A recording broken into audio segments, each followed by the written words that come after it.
During the pandemic, the QAnon movement appears to be gaining a lot of followers. Can you talk about what you think about that and what you have to say to people who are following this movement right now? Well, I don't know much about the movement other than I understand they like me very much, which I appreciate. But I don't know much about the movement. And I've heard these are people that love our country and they just don't like seeing it. So I don't know really anything about it other than they do supposedly like me.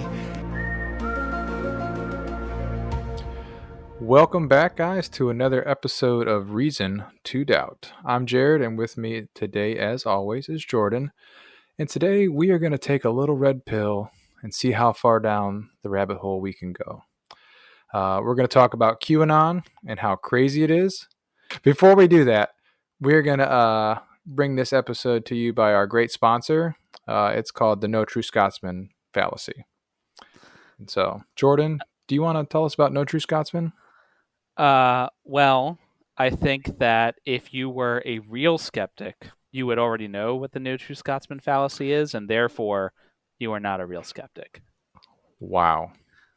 I wasn't seeing that one coming, actually. You got me. So that's the No True Scotsman Fallacy. Basically, It's a test of purity. Mm-hmm. So when said that, such and such did X, well, they're not a real whatever. Or all true Christians believe whatever. And it becomes a fallacy when you use it to discredit an argument. Yeah. And it can be used for things that aren't even people too. Like you could be like, talk about a video game, for example, be like, well, all video games are, RPGs or whatever. And then all video games are violent. Well, what about The Sims? Well, that's not a real video game. Yeah. So it's very tempting, especially when you've got this preconceived notion of what a certain group of people or an object is. And you don't want to get confused with just a simple definitional dispute. You might disagree on what the definition of video games are, and then you can have that discussion. But to say that your argument is invalid because it's not pure enough. And it also makes it easier for you to dismiss things that could potentially, be valuable to you. So it's a way to just not look at things and examine things critically. Right. It's kind of a mental shortcut. And we don't like shortcuts here. You will find out in this episode that we do not like shortcuts and actually enjoy the long cuts. So, with our sponsor's message out of the way, QAnon, what the hell is it?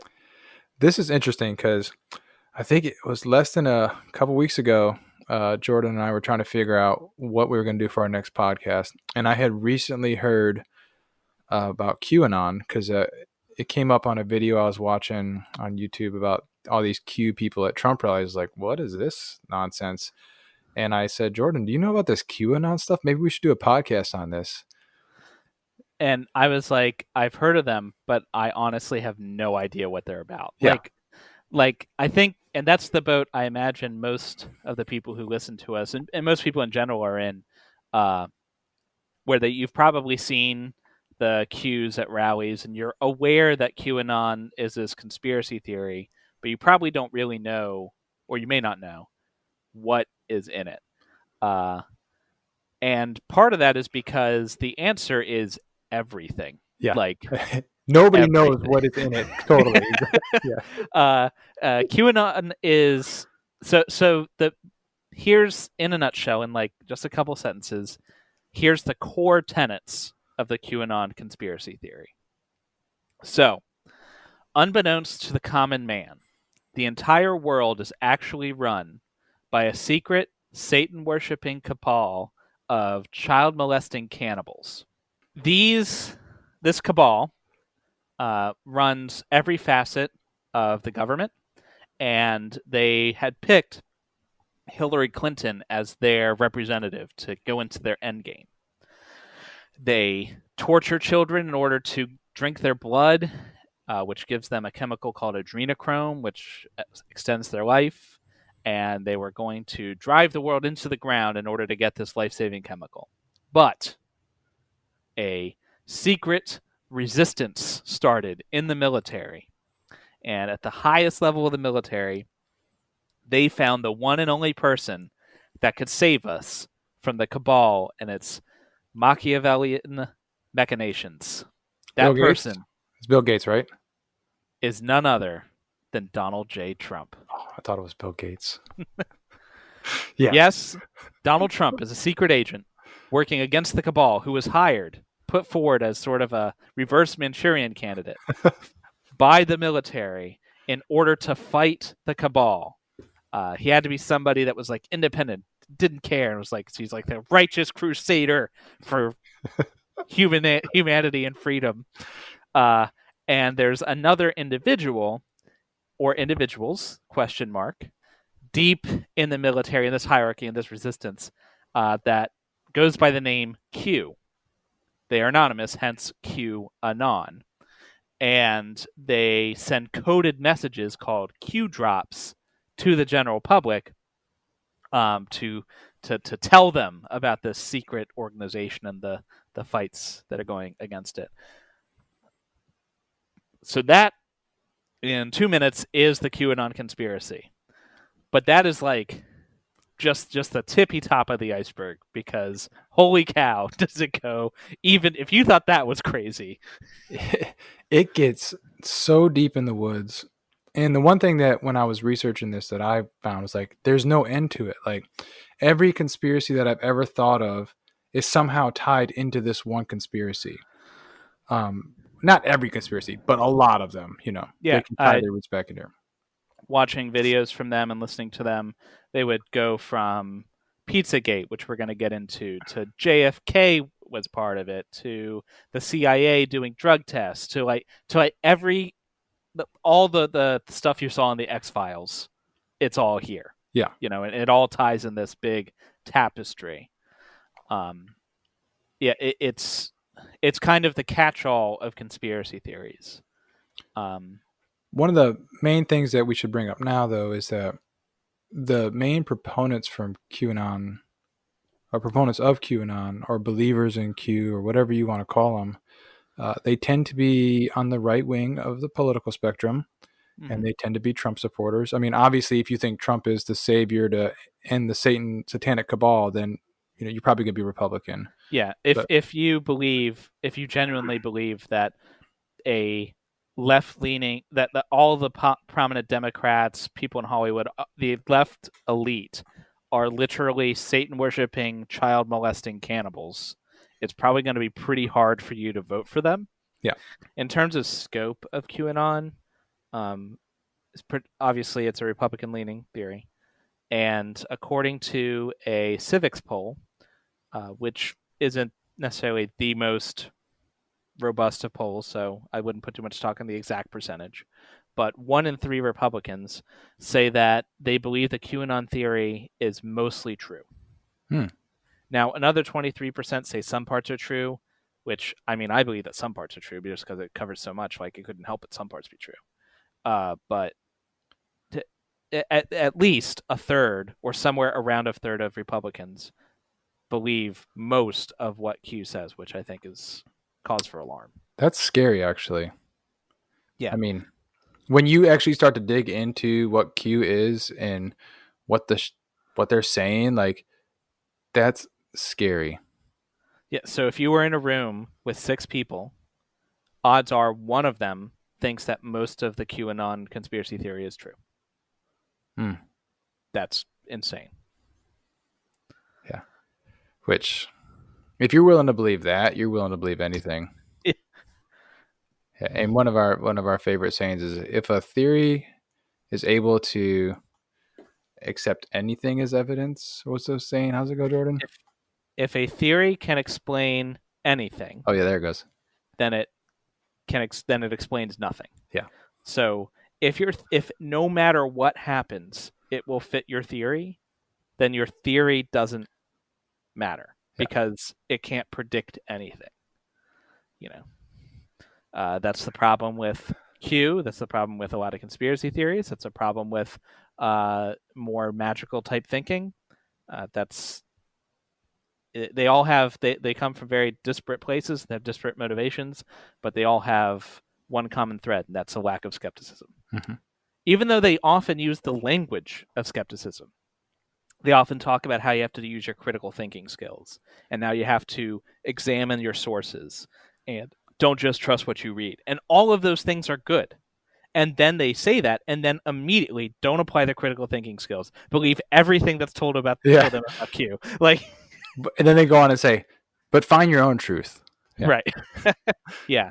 So definitely, don't trust what people tell you. Don't trust what people are feeding you. So now let me tell you about how pizza means little Yeah. girls and whatever, Yeah. It's absolutely true. And showing that conspiracies have that they're equal opportunity. It's just a matter of who the target is. It turns out that more than half of Democrats in 2011 believed that George W. Bush knew about the 9/11 attacks before they happened. So the question was, how likely is it that people in the federal government either assisted in the 9/11 attacks or took no action to stop the attacks because they wanted the United States to go to war in the Middle East? Almost a quarter, 22.6% of Democrats said it was very likely. Another 28.2% called it somewhat likely. And that just goes, that would be a huge indictment that the Republican president either assisted or allowed the worst attack on U.S. soil since Pearl Harbor in order to get a war in the Middle East. That's a big conspiracy. So now you're probably thinking, well, how the hell did this get started? Like, how did we get here where this is considered legitimate? And to answer that, we have to go back into the hopeful days of 2016. Back when we thought that Donald Trump was just a reality show host, and wasn't it funny that he's running for president? Yeah. So it started the spiritual predecessor to QAnon is this thing called Pizzagate, which you might be familiar with. And Pizzagate was a conspiracy theory that prominent Democrats were conducting satanic rituals and molesting children. Specifically, they were doing this in the basement of a popular pizza joint in Washington, D.C., hence Pizzagate. And if this sounds familiar to you, it should. The same kind of beats. You've got prominent Democrats in both. They're both Satan-worshipping, child-eating, child-molesting people. It's just the specifics that have changed. It's almost like it's evolved. Right. Yep. Yeah. So what happened is in March of 2016, John Podesta, who was Hillary Clinton's campaign manager, had his emails hacked. And WikiLeaks published his emails just before or right around the election in November. And the Pizzagate conspiracy theory claimed, the claim is that these emails contain coded messages between high-ranking Democrat Party officials and others, and the guy who owns this restaurant, etc., and all of it's talking about human trafficking and child sex, basically.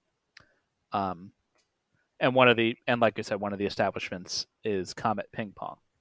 So in these emails, the proponents say that a lot of food related terms are actually talking about trafficking children. So when they say hot dog, they mean boy. Pizza means girl. Cheese means little girl.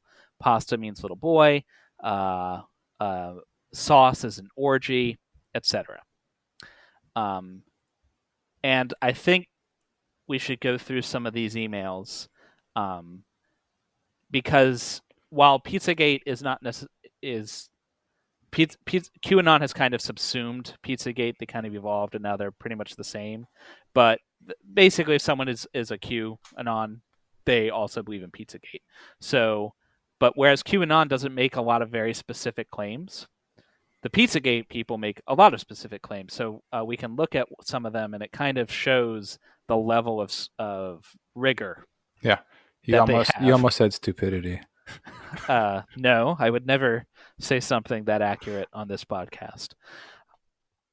So, for example, And remember, these are all emails like between coworkers or people with professional associations.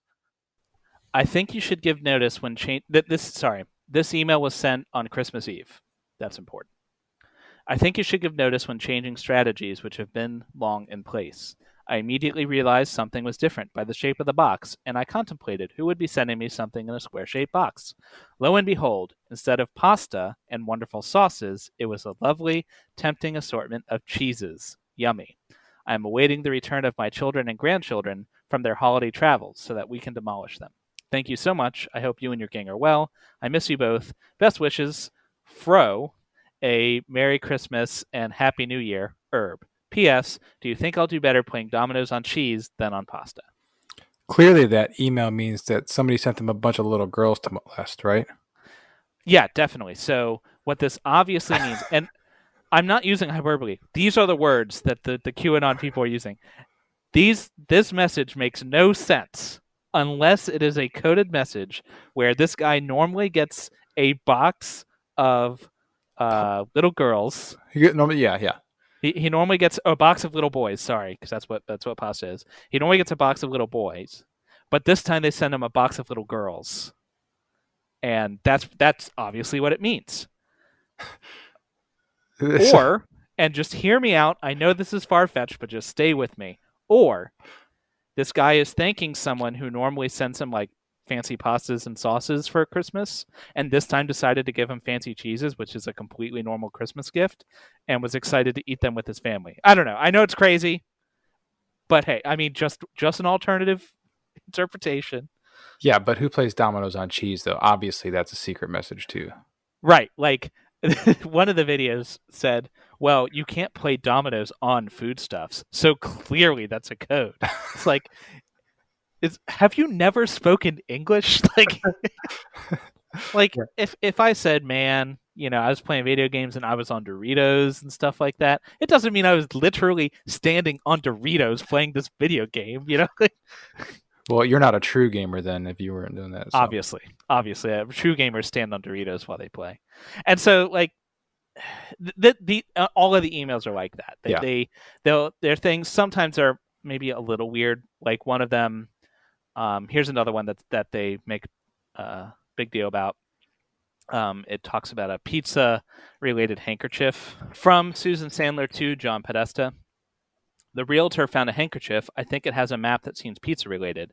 Is it yours? They can send it if you want. Blah blah blah blah blah. So obviously, that means there's a map to get to little girls, right? That there's no way. Like this makes no sense unless I don't know. He had like a handkerchief like with pizza on it. Pizza on it. Like it's not like yeah. Well, the other thing too is like a lot of these emails are taken out of context. Like they obviously quote mined these email servers to find these keywords that they were looking for, and then just read the emails at face value, not knowing the context of the email that was sent before or after. Yeah. An example of that is a guy's sends an email to John and blah blah blah, and he's like talking like basically about how hard his day has been or whatever, and he's like, I'm dreaming of your hot dog stand in Hawaii, and they're like, John Podesta doesn't own a hot dog stand in Hawaii, so obviously he means it's a little boy. It's like, come on, man, like, has no one ever joked about how they're gonna set up a hot dog stand in Florida or whatever when they retire? Yeah, like maybe they had a private conversation the last time they were together, and he's like, "My dream is to open up a hot dog stand in Hawaii and just retire and sit on the beach and eat hot dogs all day long." Like that's possible. Like, yeah, I don't know that that's what happened. I'm not claiming it did. I'm saying that is way more plausible. Yeah. And he's got a little boy just waiting for him over there in Hawaii for when he gets over there. Oh, yeah. But he left the map in the realtor's house. Like, why do you need a map? Like, why does he have a map on a handkerchief? I don't like. Well, the thing that drives me crazy when I was watching all these videos on Pizzagate and stuff is that like they're using all these foods and stuff that people generally like all the time. Pizza is the number one liked food in America. That's without a doubt a fact. And so they were like, well, you see, there's a reference to pizza in this one song, and then in another song they talk about pasta. It's like, yeah, people talk about pizza sometimes, guys. Like, Well, my favorite one was in one of these videos, and they literally said that the movie Teenage Mutant Ninja Turtles, that The original, the original, not yeah, the crappy remake. The not crap, original. no, the original. So the other thing that's in this Pizzagate and then part of this QAnon stuff is that there's tunnels in DC where this satanic group like traffics these kids in and out of places and stuff, and they're underground tunnels. And so obviously in the movie Teenage Mutant Ninja Turtles, when the pizza guy delivered a pizza into the sewers, that meant that they were delivering kids into the tunnels, and then they sliced up the pizza. And who delivers a pizza unsliced? So obviously they were murdering the kids. Like, Right. And the person who was like behind Teenage Mutant Ninja Turtles was desperately trying to communicate this secret to everybody. because he's in the Hollywood and he knows what's going on, but he can't come out and say it. So he's got to like just secretly tell people. The best way, the only way to communicate this secret was to have the pizza-loving Ninja Turtles eat some pizza in the sewer where they live. I literally was rolling on the floor laughing watching that. Yeah. And what's hilarious is like, apparently, according to them, these highly intelligent and super sophisticated, world-spanning criminals go to extreme lengths to code these messages, right? To hide their things behind innocuous words and stuff like that, and then simultaneously they'll point at things like, this email says that he was still in the torture chamber. See, they have a torture chamber. It's like, really? Like we have to hide the little boy sex ring behind pizza euphemisms or whatever. But when I say I'm in the torture chamber, I literally mean the actual torture chamber. That everything else is coded in secret message, except for when it's not. Yeah. Except for when it would be at all convenient. Yeah. It's just stuff like that over and over and over again. And what we're not saying is that sex trafficking doesn't happen, because it does. And we're not even saying that they don't use code words. I mean, drug dealers use code words for their drugs all the time. So it's not that. It's not that these things don't happen. But it's taking this guy's emails and projecting extremely convoluted messaging on them to twist, to fit a narrative. Like, it's just not the most reasonable explanation. Right. And whenever it's tested, and it's also dangerous, like that ping pong, the cosmic ping pong pizza place, a guy like went in there and with a rifle. And he shot it up, yeah. Yeah. Luckily nobody was hurt. Right.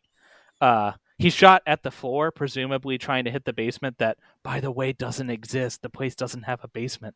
But well, so Jordan, they're actually trying to dig a tunnel into the place next door, which has access to the secret tunnels to the satanic temples. And anyway, so I'm surprised you didn't know that. So yeah, there's a photo of them digging a hole in the back room. Just so you know, I stand corrected. Then clearly that demonstrates that they're part of a world-spanning satanic, child raping orgy cabal. Like, so we've kind of just barely touched the surface. We talked about the emails and Pizzagate.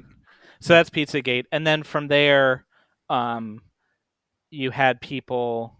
So after all the Pizzagate people, that kind of died down a little bit, and then QAnon rose really in the last 2 years, really. Yeah, I think it started really getting traction about 2 years ago, and then took off really fast during coronavirus season. Yeah. Possibly because everybody's sitting around, has nothing to do. So in 2016, an anonymous poster known as FBI Anon, who was supposedly an analyst with intimate knowledge, started posting about the Clinton Foundation, and then not too long afterwards, in October 2017, a Q clearance patriot started posting descriptions of Trump's gatherings of the military and stuff like that. And that's when Q started. That's where it comes from. Q clearance, which is a real thing, but it has to do with like Department of Energy stuff. Yeah. So it doesn't mean what they say it means. But in 2017, Q started dropping his messages. And he was posting these on a website called 4chan, which is like a message board forum kind of thing.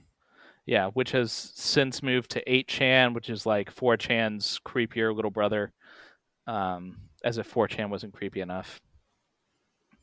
And so they started building this community, and the way it works is Q will drop some message about whatever. And sometimes it's as simple as a video of Trump taking a picture with some of his generals and saying, "This is the calm before the storm," and that takes on a whole new meaning. The Q drops range from blatant to incomprehensible. For instance, renegade, noun, a person who deserts a party or cause for another, an apostate from religious faith. Adjective, of or like a renegade. Traitorous, Q. That's a Q drop.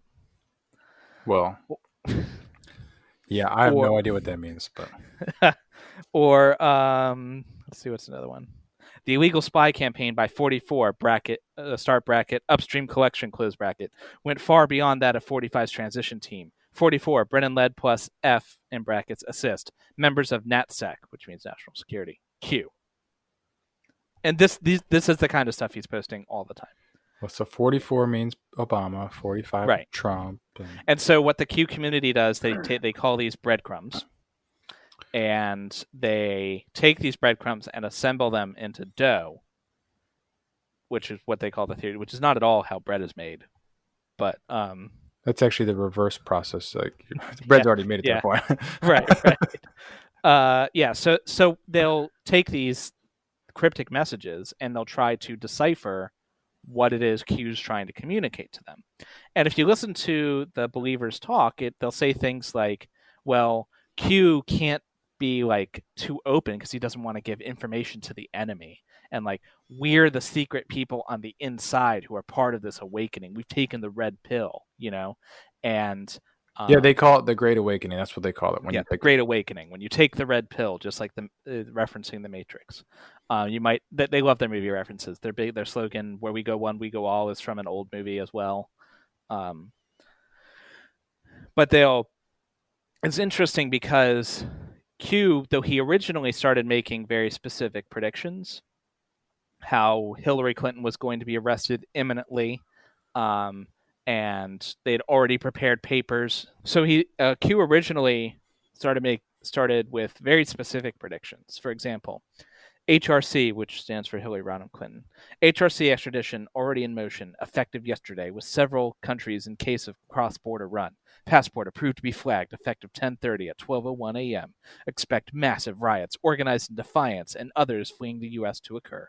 USMs, which means U.S. Marines, will conduct the operation while NG activated. Proof check. Locate an NG member and ask if they activated for duty 10:30 across most major cities. Now, we know a couple people in the National Guard. Wait, do we? Yeah, a few. I mean, I've met some. I can tell you. I'm one. You're one too. Was at the time. Well, we were one at the time, yeah. Yeah. I guess Richmond doesn't count as a major city, or neither does Charlottesville. But yeah, so that's a very specific prediction. Hillary Clinton is going to be arrested, her passport's been, obviously none of that happened. Yeah. And that's one thing we need to point out is like these Q drops, so they did become more vague and cryptic over time. But part of this conspiracy theories in general is when something doesn't pan out, they're easily able to take this and say, well, that meant something different, or like they spin it off in some easy way to explain it away. In this case, you could always just blame the cabal and how they worked out of it. Yeah. They thwarted it. Or, that was, maybe it was Q was misleading the cabal, and what their real plan is this other thing. Like, it's completely unfalsifiable. It doesn't matter what happens. And they even get to sound a little bit religious when some of them will talk about how they will read the Q drop and think one thing, but you had to be careful who you listen to because some people interpret it incorrectly, and that leads to the appearance of false predictions when it was really just a faulty interpretation, which is the kind of language that from the prophets, apocalyptic prophets use all the time. Every apocalyptic movement, they all have one thing in common: they were all wrong. Yeah. But you'll have what was that one? it was 88 reasons the rapture is going to happen in 1988. Yeah. And I don't want to go into this. That's kind of a sidebar, but it was a prediction. The world's going to end in 1988. 1988 happened. Obviously, the world didn't end. So he was like, "Oh man, I got the math wrong. It's going to be 1989." Yeah. And that's just the way it is. Yeah. And then even after that next one failed, like people still like buy into that stuff. It's crazy. Right. Yeah. So I mean, I think that kind of hammers some of those main points of what QAnon is, right? So that's what Q is. So now if you run into it in the wild, you at least have an idea. This is what QAnon is and what they believe. Obviously, it's a huge movement, unfortunately, and not all of them buy into every piece, and it kind of covers everything. But yeah, and what you'll tend to find too is a lot of believers in Q tend to believe a lot of other conspiracies as well, which is common amongst conspiracy theorists. Right. Once you've lowered your standard of evidence enough to believe in, say, a flat Earth, then your standard of evidence is lowered for everything else. Right. So we're not going to go any deeper into their claims. If you are interested in Q, I highly recommend the podcast QAnon Anonymous. They have like 130 episodes going deep in the weeds on various Q claims. So if you're really interested, go check them out. They've got a lot of good source of information. We, however, are going to pivot now. So now we know what Q is. Pivot. Yeah. Now we know what Q is. Why does it exist? Like how? How did we get here? And more specifically, why is this all dominated by Republicans? I mean, obviously it's has to be because Trump is the savior, Right. But did this conspiracy come about because Republicans are gullible morons and we're so superior, or? Yeah.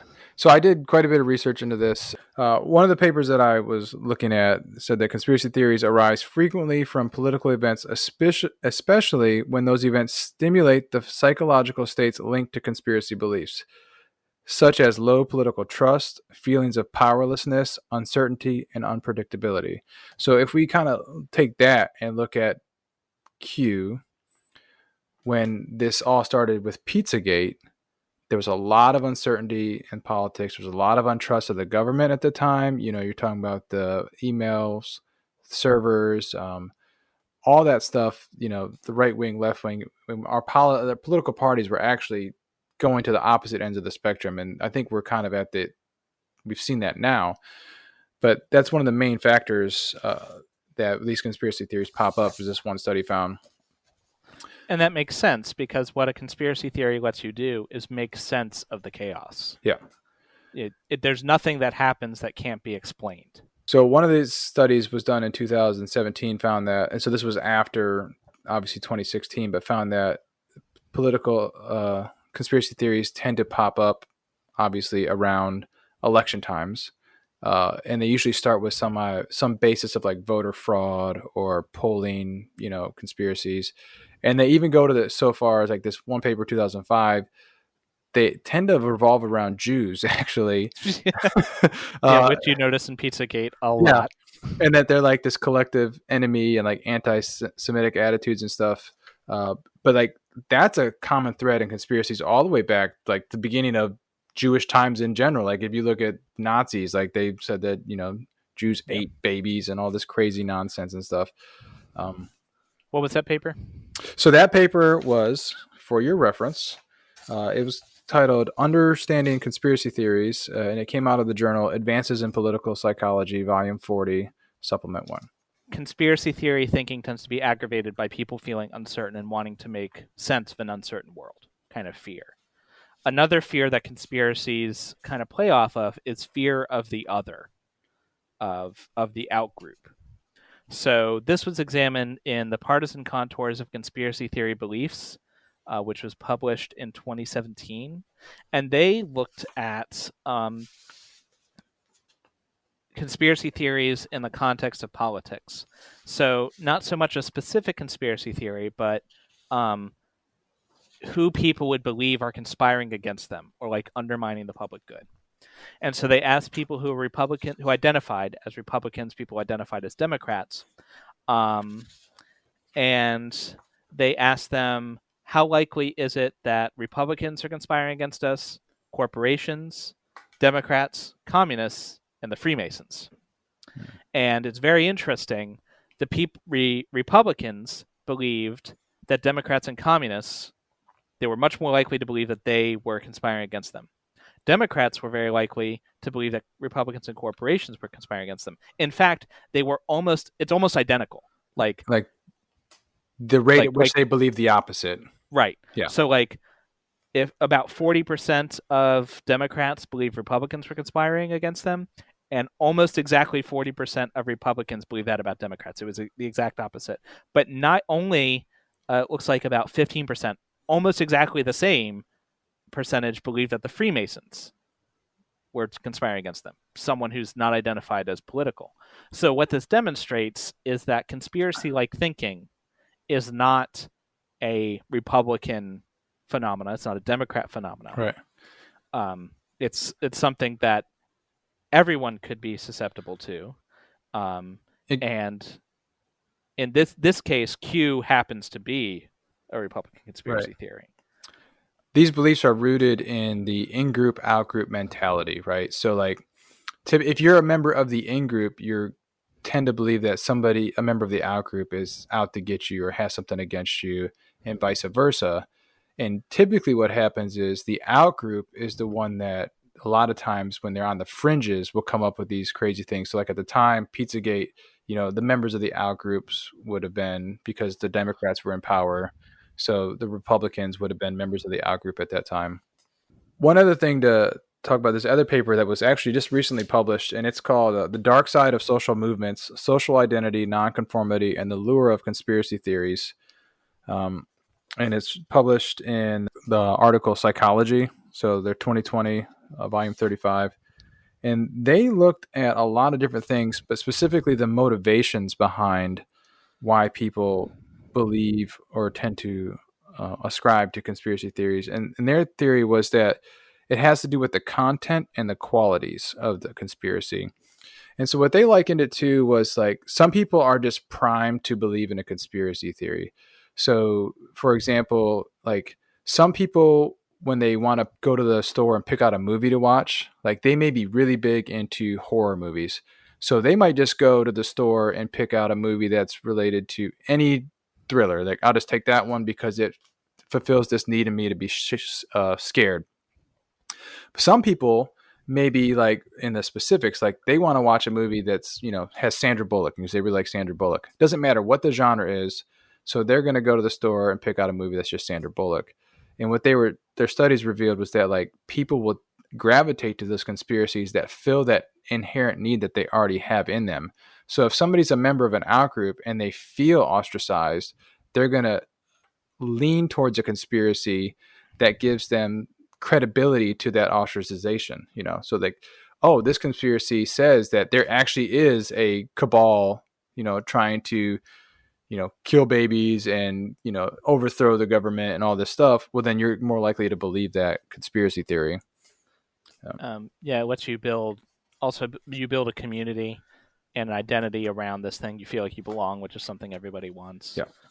So they said that conspiracy theories imbue events with meaning and help people to make sense of events. So that's one of the biggest things, is with these conspiracy theories is if something is confusing, you don't understand why the world is the way it is. These conspiracy theories, as crazy as they sound sometimes, can lend credibility to that. And we've seen that too with QAnon people. Now that coronavirus, they're starting to say, well, COVID is part of this Q stuff. COVID was, part of the process of releasing this virus out and to control us and all this stuff. And then you see them go down the rabbit hole of 5G towers and Bill Gates and all that nonsense. So yeah. And so QAnon is really, it's kind of like the cautionary tale of conspiracy theories, because every facet of a conspiracy theory, it does it bigger.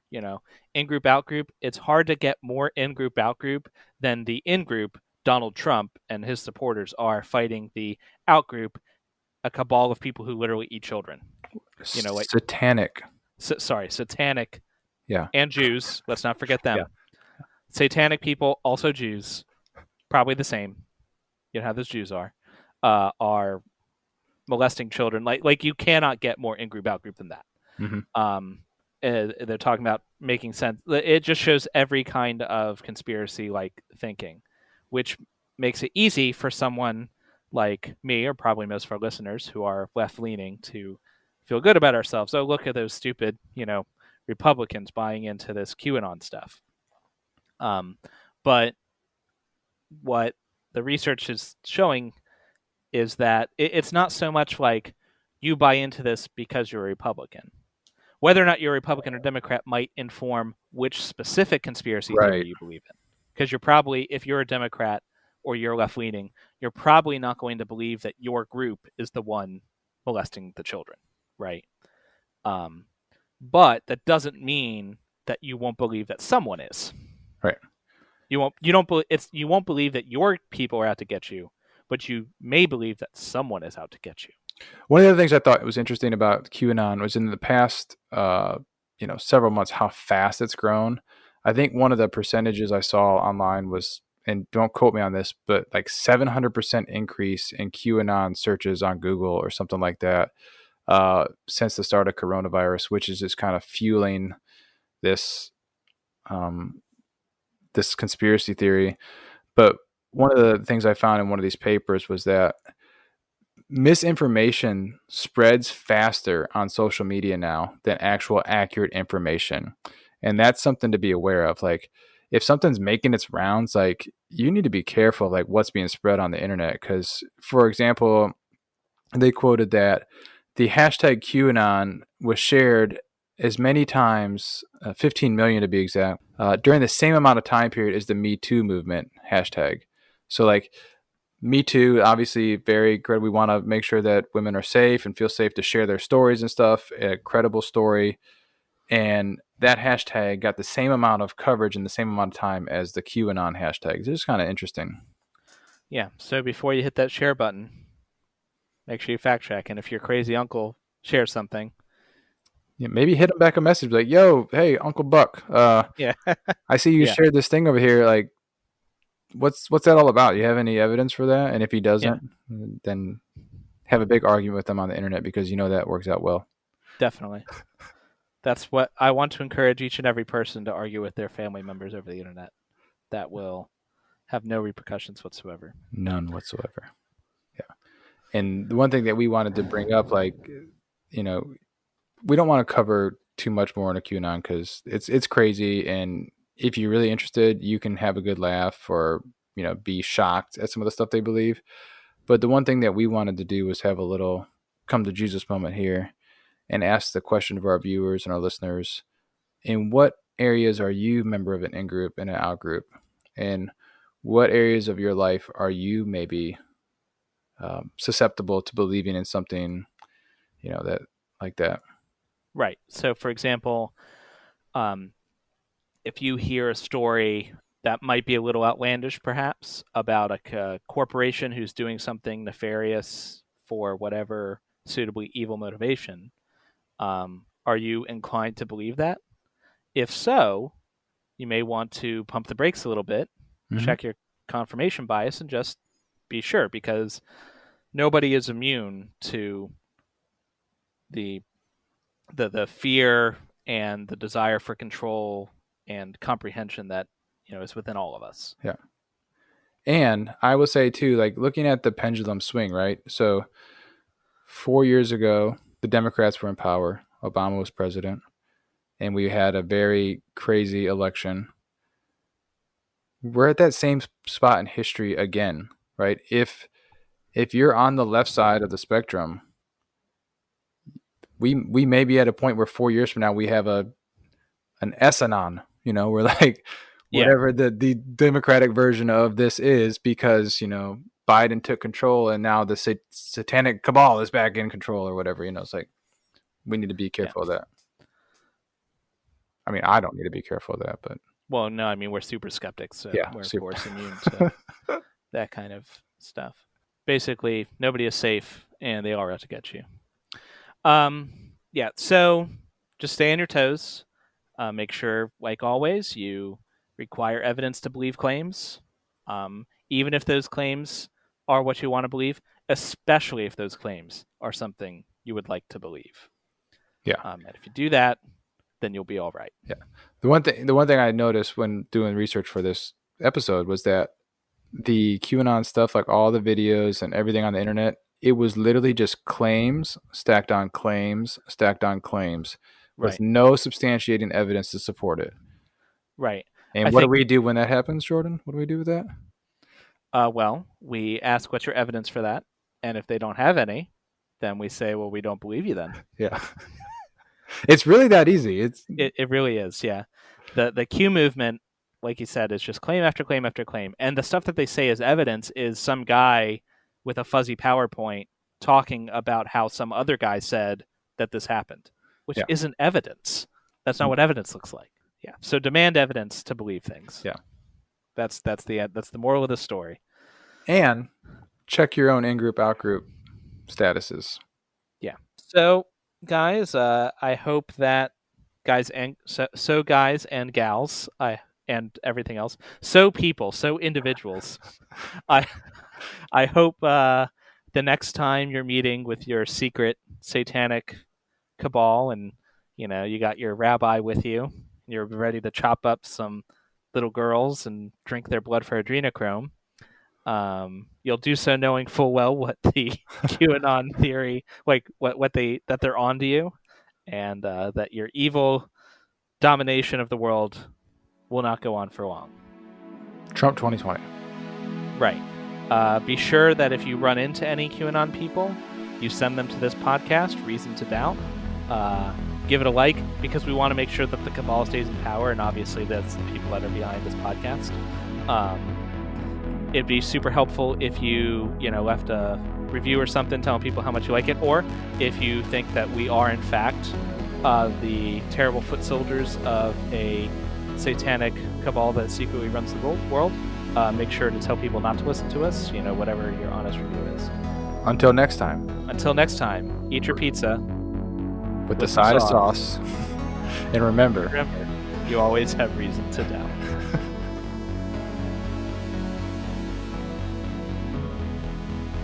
This shit is so fucking crazy. Oh man, it really is, dude. I actually have respect for flat earthers now. Like, at least. So I was thinking about that. Like, these guys make flat earthers look like hardcore empiricists. Yeah, because right? flat earthers, like, they go out and they do experiments and shit. They look for evidence, like they're ignorant about how the world works, and there's definitely a lot of confirmation bias, because you see them, like, they'll get a result they don't like and they just throw it away. But, like, somewhere on some level, they understand that evidence is important, and they're trying, however misguided, to get it. They're just like scientifically illiterate, basically. Right. They're scientifically illiterate. They also have mistrust of authority and stuff. But, like, I feel like I could talk to a flat earther, Like, I feel like I could have a conversation with them. If someone comes to me saying, like, this QAnon bullshit, I honestly, how am I even going to converse with you?